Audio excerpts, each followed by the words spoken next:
నమస్తే అందరికి శ్రీమాత్రే నమః. Welcome back to our channel. నేను మీ కార్తిక్. సో ఈ రోజు మనం అయోధ్య సిరీస్ లో టాప్ 4 వీడియో అన్నమాట. సో ఈ వీడియోలో మొత్తం చాలా పాయింట్స్ కవర్ చేయబోతున్నాను. చాలా ఇంట్రెస్టింగ్ పాయింట్స్ అన్ని కూడా మీ వీడియోలో కవర్ అవుతుంటాయి. ఫస్ట్ ఏంటంటే మనకి అసలు ఈ అయోధ్య రామ మందిరం అనేది ఎలాంటి స్టోన్ తప్ప మిగతావన్నీ కూడా సిమెంట్, ఐరన్ యూజ్ చేయకుండా కట్టడం జరిగిందా? అండ్ ఆల్సో సూర్యకిరణాలు డైరెక్ట్ గా సాక్షాత్తు అయోధ్య బాలరాముడి తిలకం మీద పడుతూ ఉంటాయా? అండ్ ఇక్కడ ఈ అయోధ్య రామ మందిరంలో ఉన్న భూగర్భంలో ఉన్న యంత్రం వచ్చేసి మనకి ఆంధ్రప్రదేశ్‌కి చెందిన ఆయన ఈయన నిర్మించారా?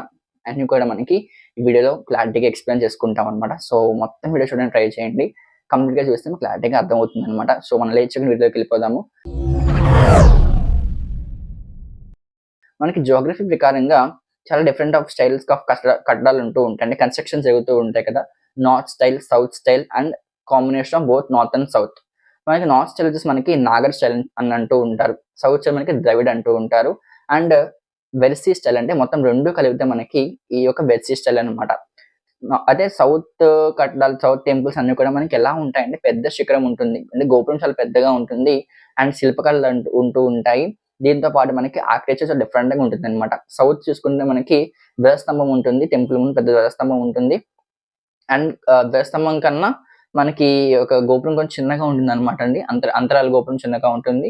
సో ఇవన్నీ కూడా మనకి టెంపుల్ యొక్క ఆర్కిటెక్చర్‌లో డిఫరెంట్ కట్టడాలన్నమాట. సో మనం చూసుకుంటే ఈ అయోధ్య రామ మందిరం అనేది మనకి నాగర్ స్టైల్‌లో కట్టడం జరిగిందన్నమాట అండి.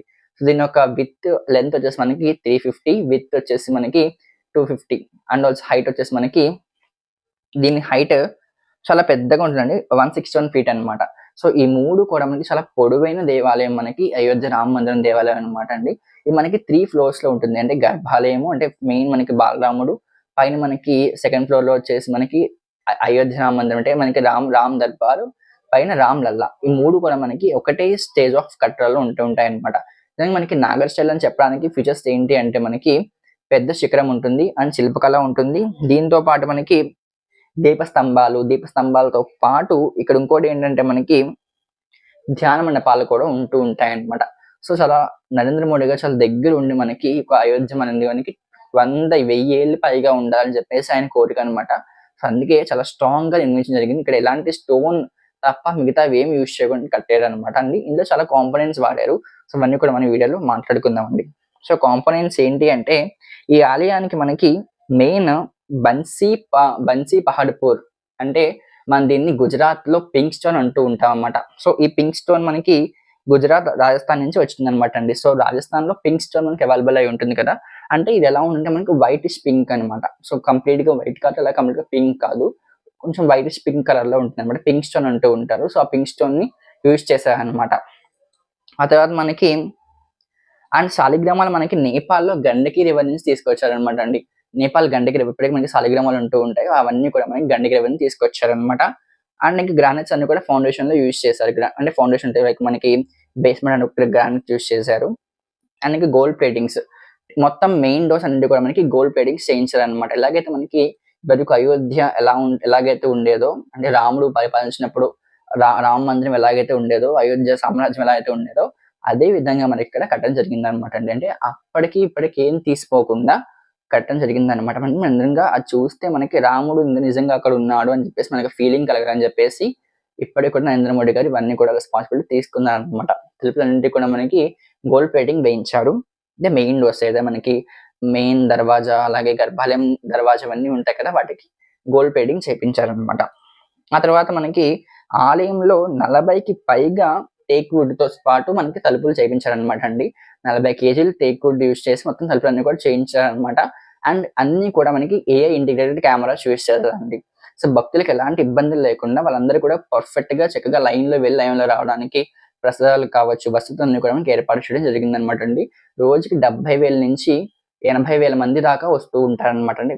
చాలా అప్రాక్సిమేట్‌గా ఒక 1,00,000 మంది చిల్లర మనకి వస్తూ ఉంటారండి. డైలీ అయోధ్య దర్శించుకోవడానికి. సో వాళ్ళందరికీ కూడా ఎలాంటి ఇబ్బందులు లేకుండా ఉండడానికి మన ప్రభుత్వం అంతా చాలా పకడ్బందీగా ప్లాన్ చేసిందనమాట. ఇకపోతే నెక్స్ట్ మనకి ఈ ఆలయాల్లో మనకి ఎన్నో ఉపాలయాలు ఉంటూ ఉంటాయి. శివాలయం ఉంటుంది. అండ్ ఆల్సో దీంతో పాటు అమ్మవారి ఆలయం, అన్నపూర్ణ దేవాలయము అండ్ శబరి ఆలయము అండ్ రామాయణంలో ఉండే మెయిన్ క్యారెక్టర్స్ ఋషులు ఎవరైతే ఉంటారో వాళ్ళందరి ఆలయాలు కూడా మనకి ఉపాలయాలుగా లోపల నిర్మించడం జరిగిందనమాట అండి. ఇక నెక్స్ట్ మనకి గర్భాలయంలో ఎవ్రీడే అంటే లైక్ మొత్తం అంతా కూడా కంప్లీట్‌గా క్లోజ్ చేయకుండా గర్భాలయంలో ఎవ్రీడే మనకి సన్‌లైట్ పడేలాగా పైన రూఫ్స్ ఉంటాయి కదా! రూఫ్స్ మీద హోల్స్ పెట్టడం జరిగిందనమాట. ఆ హోల్స్ నుంచి మనకి డైలీ సన్‌రైజ్ పడుతూ ఉంటుంది. అంటే స్పెషల్ డేస్‌లో ఎలా అయితే మనకి ఉత్తరాయణము అలాగే శ్రీరామనవమి పర్వదినాల్లో ఎలాగైతే మనకి డైరెక్ట్‌గా సూర్యకిరణాలు మనకి రాముడి వారి పాదాల మీద పడుతూ ఉంటాయి. అండ్ ఇంకో విశేషం ఏంటంటే మనకి శ్రీరామనవమి సందర్భంలో సాక్షాత్తు ఆ సూర్యకిరణాలు రాముల వారి యొక్క తిలకం మీద పడ్డాయన్నమాట. అంటే తిలకమే ఒక సూర్యకిరణంగా ఏర్పడిందనమాట. ఎందుకంటే ఆయన రఘువంశం కాబట్టి, సూర్యవంశం కాబట్టి ఆ చిహ్నంగా మనకి ఈ టెంపుల్ కూడా అలా ఉండాలని నరేంద్ర మోడీ గారు కట్టించడం జరిగిందనమాట ఈ విధంగా.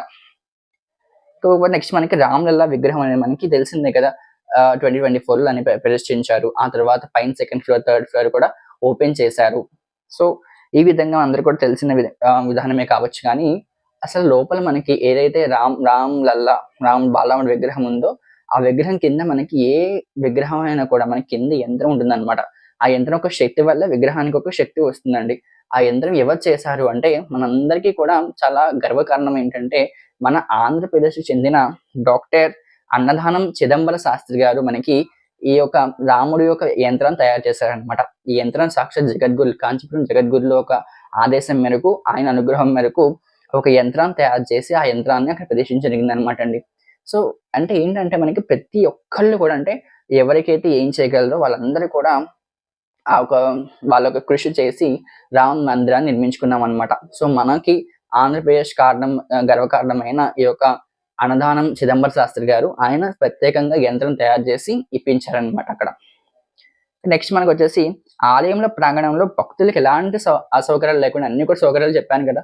ఏర్పాటు చేశారు. కెమెరాస్ యూజ్ చేశారు. ఇవన్నీ కూడా చేయడం జరిగిందనమాట.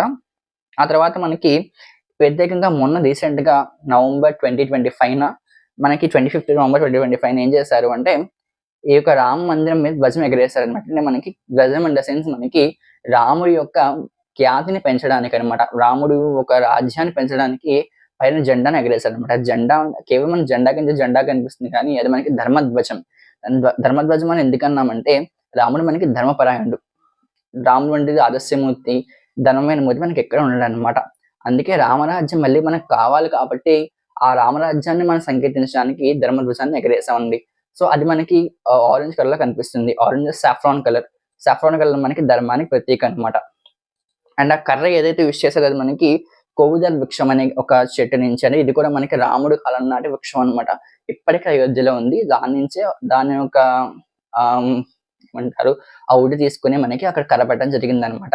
సో, ఇవన్నీ కూడా మనకి ప్రత్యేకాలు ఏంటి అంటే రామరాజ్యం కావాలి. రాముడు మనల్ని పాలించాలి అంటే మనది ధర్మంగా ఉండాలి కాబట్టి సో, 500 ఏళ్ల నాటి చరిత్ర గల ఈ యొక్క దేవాలయము నెక్స్ట్ 1000 సంవత్సరాల పిల్లలందరికీ కూడా దీని గురించి తెలియాలని కాబట్టి మోడీ గారు చాలా దగ్గరుండి పకడ్బందీగా ప్లాన్ చేశారనమాట. దేవాలయం అంతా కూడా మనకిచ్చిన ఒక వే ఆఫ్ అంటే మనకిచ్చిన సరౌండింగ్స్‌లోని టెంపుల్ అంతా కూడా కంప్లీట్ చేయడం అనేది ఒక ఎత్తయితే, దాంతో పాటు ఎలాంటి ఐరన్ గాని, సిమెంట్ గాని యూజ్ చేయకుండా చేయడం అనేది ఇంకొక ఎత్తనమాట. అండ్ ఇంకా విశేషం ఏంటంటే మనకి ఇక్కడ భక్తులు ఎంతమందొచ్చినా కూడా సౌకర్యంగా చూసుకునేదైతే చాలా బెస్ట్ పార్ట్ అనమాట అండి.